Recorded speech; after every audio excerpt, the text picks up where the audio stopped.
Assalamualaikum warahmatullahi wabarakatuh. Salam jumpa dengan Kang Asung di channel Reang TV. Bagaimana, masih suka ambil kutu di rambut tetangga? Aduh. Kali ini akan membahas tentang hewan yang berdarah dingin, tapi bukan hewan yang masuk ke dalam kulkas yang suka dimasak sama bunda-bunda dan mama-mama di rumah. Baik, agar tidak mengurangi eksistensi dalam video kali ini, langsung saja siapkan kopi dan cemilannya, duduk santai, pasang sabuk keselamatan Anda, pasang handfree, dan selamat menonton.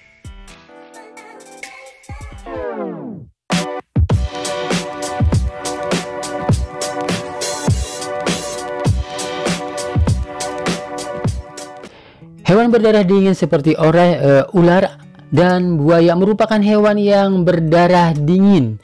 Saking dinginnya, hewan ini kadang berbahaya bagi pemiliknya. Masih kecil hewan ini kita pelihara, kasih makan, terus udah gede, siap-siap aja dia akan memakan kita atau majikannya. Waduh, jangan sampai dah. Akan sendiri sangat ngeri dan tidak suka hewan tersebut.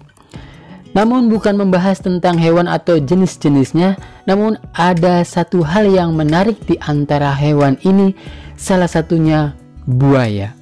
Ya, kamu.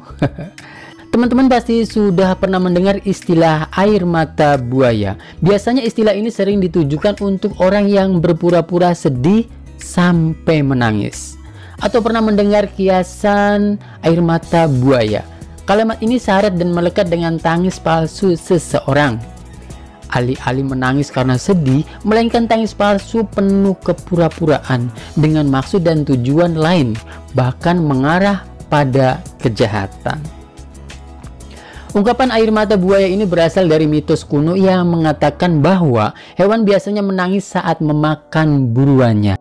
Pasalnya, tangisan itu ditunjukkan bukan untuk si mangsa yang tewas tertikam, namun salah satu bentuk dari rasa bahagia karena bisa mengoyak tubuh korbannya.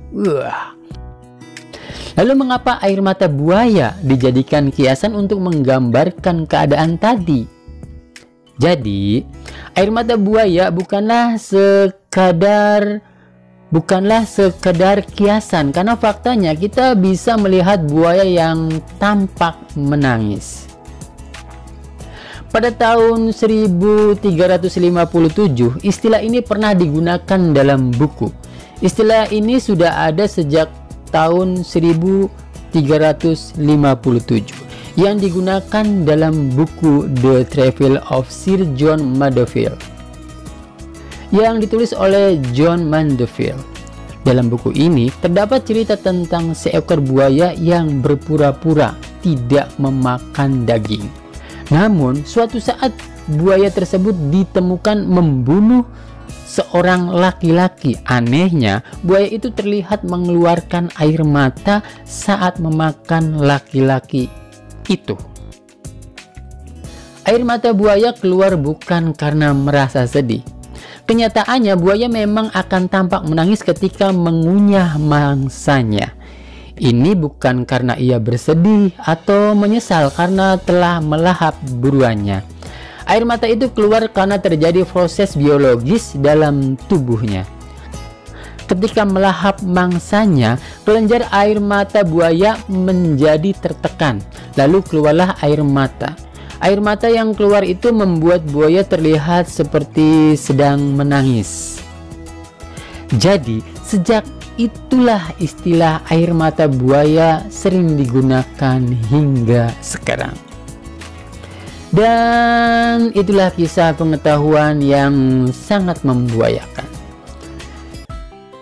Dari penjelasan sedikit di atas, kita bisa menyimpulkan bahwa air mata buaya itu ada, dan orang yang menangis, yang pura-pura sedih agar dapat dibantu atau ditolong oleh orang lain, itu sangat bikin kita kesel banget dan sangat membuayakan. Semoga kita tidak termasuk dalam kategori penjelasan di atas. Perlu diingat juga, sekarang buaya banyak banget ya. Bahkan ada yang bikin gambar begini. Ada di mana habitat buaya itu? 1 sungai, 2 rawa, 3 muara, 4 kandang, 5 inbok. Lalu, dan ternyata yang di checklist adalah Jawabannya ada di inbox. Baik, itu saja penjelasan kali ini. Saya akan langsung undur diri. Sampai jumpa di pembahasan berikutnya dan salam pengetahuan dikit.